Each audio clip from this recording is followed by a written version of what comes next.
Y'all ever scroll through Instagram or YouTube and see those beautiful little houses with the string lights and the tiny porches, and you think, wow, I could live in one of those and save a ton of money? I sure did, but here's the thing. There are a lot of myths out there about tiny homes, and if you're not careful, you'll walk straight into a financial mess or worse, a legal one. Today, we're busting 3 of the biggest myths that I can keep hearing about tiny homes, and I'm not just talking theory here, I've lived it. So if you're dreaming of downsizing, building your own place, or just curious about the lifestyle, stay with me. This video could save you a lot of money, time, and headache. All right, let's talk about myth number 1. Tiny homes are cheap. That's probably the number 1 thing people assume, that living tiny means spending tiny. And hey, I get it. The dream is appealing, less space, less stuff, less cost, but here's the truth. Tiny homes can be affordable, but they're not always cheap. You can spend $15,000 on a basic shell, or you can spend $150,000 on a high-end custom-built luxury home with granite countertops and cedar shiplap walls. It really depends on what you want, and maybe more importantly, what you don't expect. Let me break it down for you. First up, the shell is just the beginning. I bought a shed-style shell that looked pretty simple from the outside. It's just a rectangle with a roof and a door, but once you add electrical, insulation, plumbing, heating and air, flooring, cabinets, and a bathroom that doesn't feel like a closet, you're talking real money. Now, yes, of course, a tiny house is cheaper than building a 3,000 square foot home in the suburbs, but I think a lot of folks have this misconception that they can just grab a portable shed, throw up some sheetrock, and boom, they've got an ultra affordable place to live. And I'm here to tell you it doesn't work like that.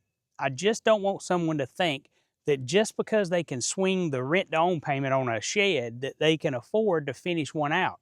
Those monthly payments might be manageable, but the real cost is everything that comes after delivery. I've seen people get halfway through a build and realize that they're in over their head financially and mentally. So please, don't just count the shed price, count the cost of making it livable.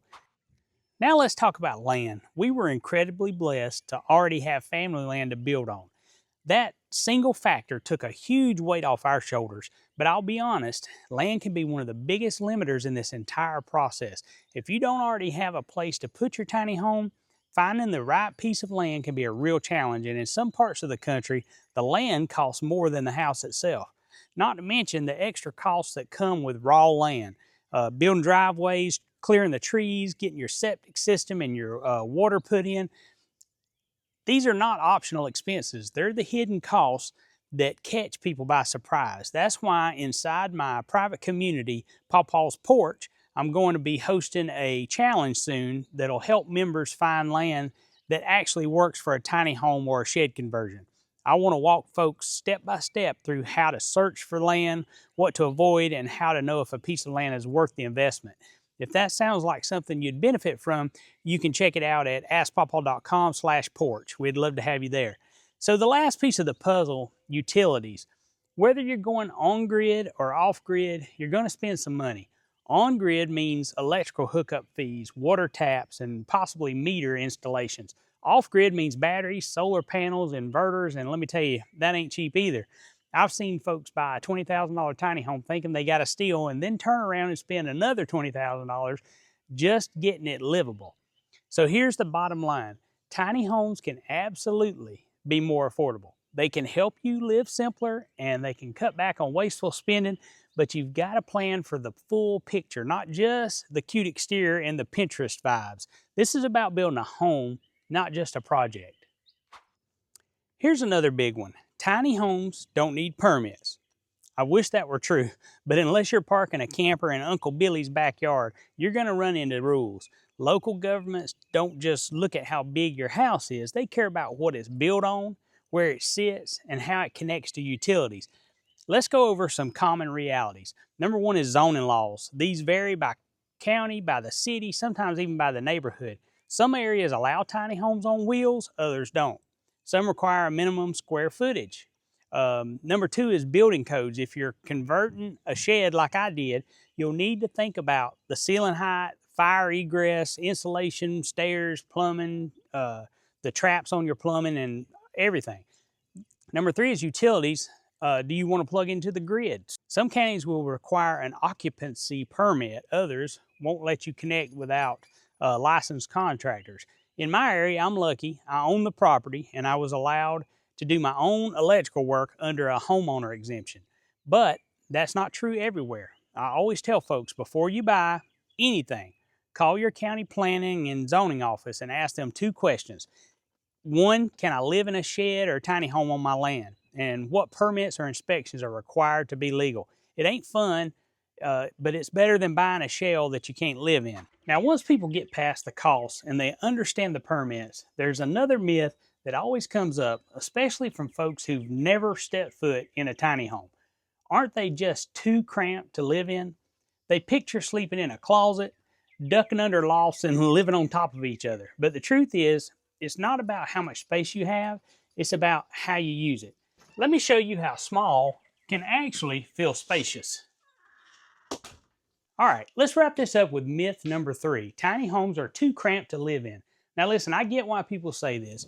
You hear tiny home and you picture 2 people bumping elbows, trying to brush their teeth.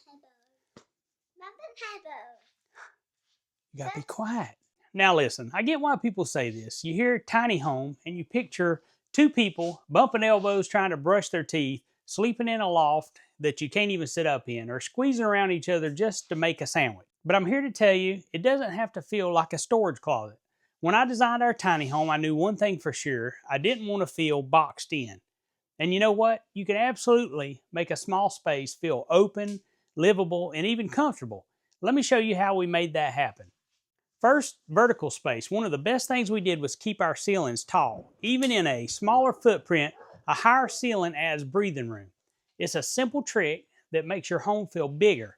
Second was an open floor plan. We intentionally avoided walls that cut up the space by keeping the kitchen, living area, and dining zone connected.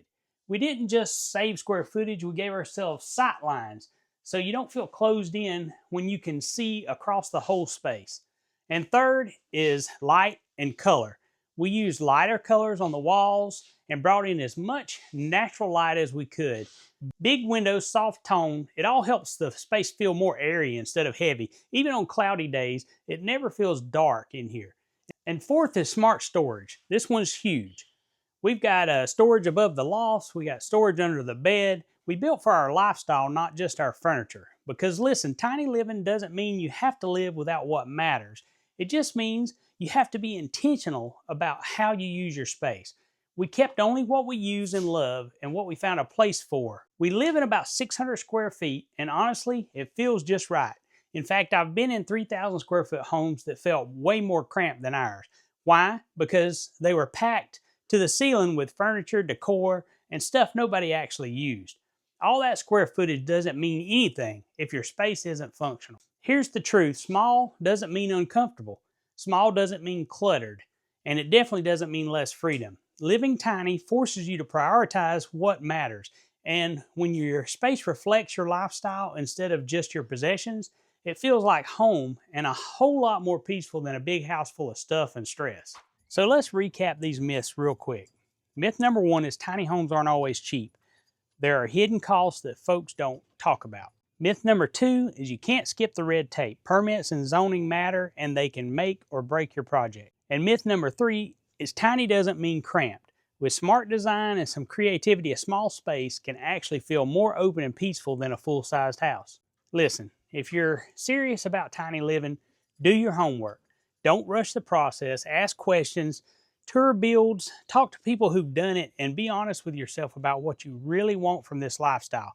And hey, if you've heard another myth about tiny homes that you want busted, drop it down in the comments. I might just cover it in a future video. If this helped open your eyes a little bit, I'd love it if you'd hit that like button, subscribe, and stick around for more videos about tiny home living, budgeting, and building a simpler life that works for you. And if you want a community where you can go deeper, ask questions, get feedback, and learn with other folks that are walking in the same path, come join us in PawPaw's Porch. It's my private membership space where we share real tools, behind the scenes, updates, early videos, and plenty of encouragement. You can join us anytime at askpawpaw.com/porch. Thanks for watching, and I'll see you in the next one.